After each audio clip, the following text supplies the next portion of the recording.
2017 है वो बड़ा वाज़ेह है। वो कहता है कि इलेक्शन, इंट्रा पार्टी इलेक्शन जब हो जाए तो एक सर्टिफिकेट दिया जाता है चेयरमैन साहब की तरफ से, जो पार्टी के चेयरमैन हों, और हर पार्टी ने यही फॉलो किया है।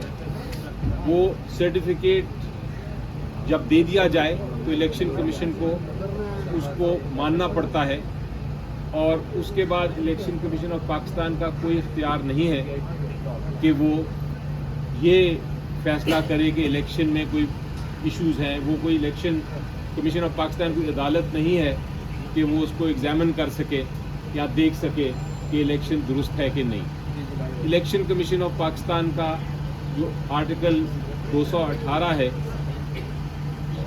उन्होंने फ्री एंड फेयर इलेक्शन ज़रूर कराना है, लेकिन इलेक्शन एक्ट में ये लिखा है कि 7 दिन के अंदर अंदर उन्होंने ये फैसला करना है और एक सर्टिफिकेट जारी करना है पीटीआई को। आज 7 दिन गुजर गए थे, तो सबसे पहले तो मैंने इलेक्शन कमीशन ऑफ पाकिस्तान से ये दरख्वास्त की कि 7 दिन गुजर गए हैं, आप सर्टिफिकेट इशू कर दें कि इलेक्शन हो गया है, और उसके साथ जो बल्ला है उसका निशान पीटीआई को एलोकेट कर दें। क्योंकि आप ये नहीं कर रहे, 7 दिन डिले होंगे तो आपकी इलेक्शन कमीशन ऑफ पाकिस्तान की जो साख है, जो रेपुटेशन है, उसको बहुत बड़ा नुकसान पहुंचेगा। ऑलरेडी लोग बातें कर रहे हैं कि शायद आप, इलेक्शन कमीशन ऑफ पाकिस्तान को मैंने कहा कि लोग बातें कर रहे हैं कि शायद आप किसी तरह से कोशिश कर रहे हैं कि बल्ले का निशान पीटीआई को ना मिले और पीटीआई इलेक्शन से बाहर रहे। इस पे बहरहाल इलेक्शन कमीशन ऑफ पाकिस्तान ने कहा कि नहीं, हमें रेपुटेशन का ख्याल है अपनी, हम इसका जल्द फैसला करेंगे। और ये भी कहा इलेक्शन कमीशन ऑफ पाकिस्तान ने कि ये मसला हमारे और आपके दरमियान है, लेकिन दूसरा मसला जो है, जो जहाँ तक ताल्लुक़ है, ये जो 14-15 दरख्वास्तें जिन्होंने दी हैं, उनके बारे में आप क्या कहते हैं? जो 14-15 दरख्वास्तें जिन्होंने दी थी, उन्होंने आज इनकार कर दिया, उन्होंने आज बहस नहीं की इलेक्शन कमीशन ऑफ पाकिस्तान के सामने, बल्कि मज़ीद वक्त मांग लिया।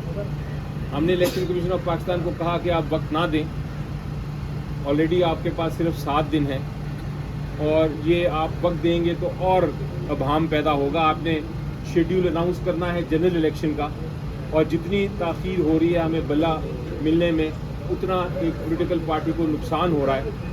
और जो इलेक्शन कराने की आपकी ज़िम्मेदारी है फ्री एंड फेयर, वो आप ज़िम्मेदारी पूरी नहीं कर पा रहे, तो आप इनको वक्त ना दीजिए। लेकिन बहरहाल 2 दिन का वक्त दे दिया इलेक्शन कमीशन ऑफ पाकिस्तान ने कि 2 दिन के बाद यानी परसों उनकी दरख्वास्तों पे बहस होगी। उनकी दरख्वास्तों पे हमारा बड़ा क्लियर मौक़िफ़ है।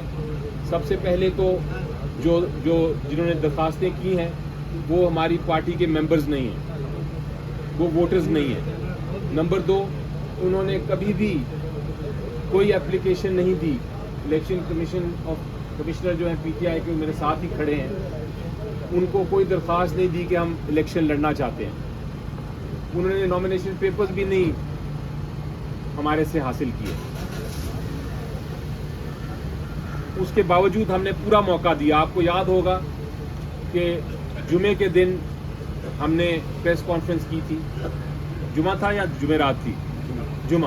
जुमे के दिन हमने प्रेस कॉन्फ्रेंस की थी, जिसमें हमने कहा था बुध को बल्कि प्रेस कॉन्फ्रेंस की थी, इसमें हमने कहा था कि हफ्ते को इलेक्शंस हो रहे हैं। वो कॉन्फ्रेंस जो थी, वो उसमें प्रेस कॉन्फ्रेंस में पूरी पाकिस्तान ने सुनी उसको, और हर एक को पता था कि इलेक्शन होने लगे हैं। अब किसी का आके ये कहना कि हमें तो पता ही नहीं चला कि इलेक्शन कब हुए, वो भी बिल्कुल नाजायज़ और गलत बात है। वो एक ऑलमोस्ट झूठ है। इसी तरह हमने, हमारे मुताबिक ये जो दरख्वास्तें हैं, इलेक्शन कमीशन ऑफ पाकिस्तान को इनको मुस्तरद कर देना चाहिए था। उन्होंने नोटिस दे के भी गलती की, और अब 2 दिन दे के भी मज़ीद गलती कर रहे हैं। बहरहाल हम कानून को फॉलो करेंगे, हम बहस करेंगे, और हम इन एप्लीकेशंस को जो कानूनी नुक्ते हैं अपने उठाएंगे, क्योंकि ये एप्लीकेशंस कानून के मुताबिक नाजायज़ हैं, मेंटेनेबल ही नहीं है। ये भी हमने जिक्र किया इलेक्शन कमीशन ऑफ पाकिस्तान का, इसको दोबारा दोहराएंगे भी कि 170 से ज़्यादा पॉलिटिकल पार्टीज़ हैं, ہزاروں انٹرا پارٹی الیکشنز ہو گئے ہیں, آج تک الیکشن کمیشن آف پاکستان نے اس طرح اسکروٹنائز نہیں کیا, اس طرح نہیں دیکھا کسی کے الیکشن کو. سرٹیفکیٹ آتا ہے چیئرمین کا, الیکشن کے ریزلٹس آتے ہیں, اس کو مان لیا جاتا ہے. تو یہ پی ٹی آئی کے ساتھ خاص سلوک کیوں ہو رہا ہے؟